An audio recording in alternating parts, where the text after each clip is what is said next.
बिस्मिल्लाहिर्रहमानिर्रहीम। अस्सलाम वालेकुम। सरदार फैसल आपके साथ हाजिर खिदमत है।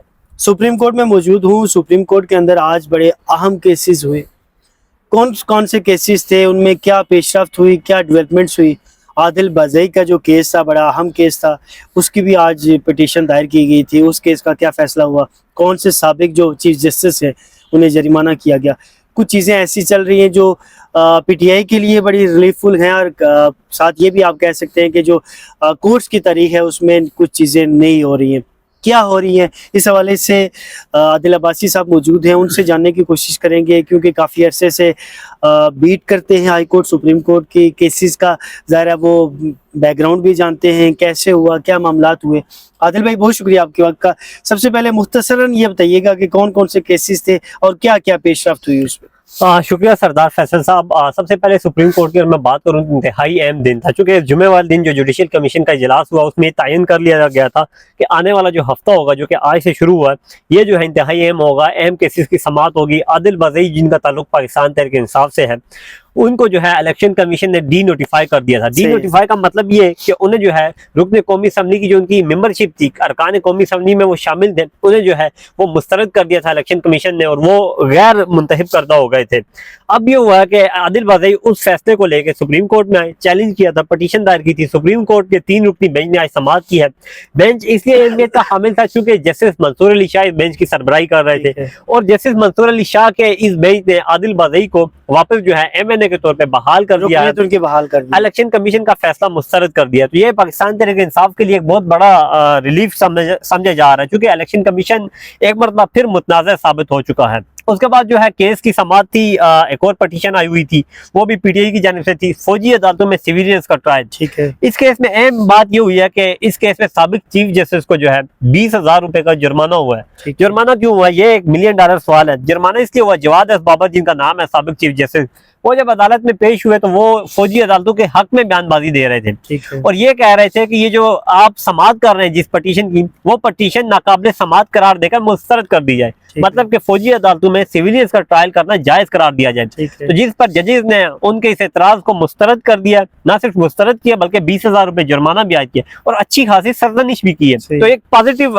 पॉइंट है, एक पॉजिटिव व्यू हमने सुप्रीम कोर्ट ऑफ पाकिस्तान में देखा कि सिविलियंस का फौजी अदालतों में ट्रायल के खिलाफ जजेस ने एक सख्त रिमार्क दिए। उसके बाद केस का ट्रायल शुरू हुआ, और ट्रायल जो है गालबन कल तक जो है ये समाअत मुलतवी हुई है। और केस के हवाले से अगर मैं बात करूं तो ख्वाजा हारिस जो है वजीर जो दिफा है, उसकी तरफ से वकील पेश हुए। ख्वाजा हारिस ने दलाइल दिए, चूंकि एक अच्छे मुतबर वकील है, नवाज शरीफ का केस लड़ते रहे, बानी पीटीआई इमरान खान के केस लड़ते रहे, और अब जो है वजारत दिफा की जानिब से वो केस लड़ रहे हैं। उन्होंने बहुत अच्छे रिमार्क्स दिए, बहुत अच्छे दलाइल दिए, लेकिन उनके दलाइल जो है अक्सर हमने देखा कि जजेस के जो आगे से रिमार्क्स है वो फंसते रहे। चूंकि ख्वाजा हारिस फंसते हमने देखे नहीं है, लेकिन आज जो है जजेस उन्हें वापस कह रहे थे कि क्या कोर कमांडर के घर पे हमला करना जो है वो फौजी तनसीबात में आता है, क्या कोर कमांडर का घर जो है फौजी तनसीबात में आता है, क्या कोर कमांडर का घर जो है वो फौजी ऑफिस में के लिए यूज हो सकता है। तो मतलब इस तरह के रिमार्क जजेस के आए, लेकिन ये केस भी कल तक मुलतवी हो गया है। लेकिन जजेस के रिमार्क से ऐसा लग रहा था कि जजेस की अक्सरियत जो है वो फौजी अदालतों में सिविलियंस के ट्रायल के खिलाफ जा रही है। उसके बाद शहीद अरशद शरीफ के हवाले से केस था। सीनियर साफी अरशद शरीफ को कीनिया में शहीद किया गया था।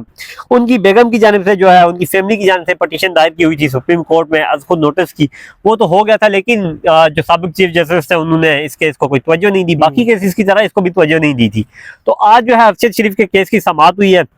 अटार्नी जनरल पेश हुए। अटार्नी जनरल ने बताया अदालत को कि हमने जो है कीनिया की हुकूमत के साथ मिलकर कुछ जो हमारे कानूनी लवाजमात है वो हमने पूरी की है, और अब मजीद भी पेशरफ्त होगी। तो अदालत ने यह कहा कि क्योंकि इस केस की एक मरतबा समाअत हुई थी, आज खुद नोटिस था, तो हमें आगाह क्यों नहीं किया गया। तो जिस पर अटार्नी जनरल ने कहा कि हम बहुत जल्द अदालत को जो है तमाम तर सूरत से आगाह करेंगे। तो अब जो है अदालत ने यह केस भी जो है वो मुलतवी कर दिया है गैर मुअय्यना मुद्दत तक, मतलब कि जब तक अटार्नी जनरल आमिर फाइनल नहीं करेंगे, फाइनल करके सुप्रीम कोर्ट को जवाब जमा कराते, तब तक ये समाअत जो मुलतवी हुई है। लेकिन ये केस एक तरफ आपके व्यूअर को बताना चलूं कि ये जो फौजी अदालतों में ट्रायल हुआ, ये अहमियत का हामिल था। और आदिल बाज़ई वाला, क्योंकि आदिल बाज़ई वाला इसलिए भी इंपॉर्टेंट का हामिल था यहाँ पे जो है जैसे मंसूर अली की शाह की सरबराही में केस की समाअत हो रही थी, 3 रुकनी बेंच था और उन्होंने फौरन ही मतलब पहले ही घंटे में जब ये केस शुरू हुआ है तो मैच के पहले ही घंटे में बाजी पलट दी और सही। आदिल बाज़ई को वापस बहाल कर दिया। सही। तो ये सुप्रीम कोर्ट ऑफ पाकिस्तान की आज की ताज़ा तरीन अपडेट थी सर। बहुत शुक्रिया आदिल भाई।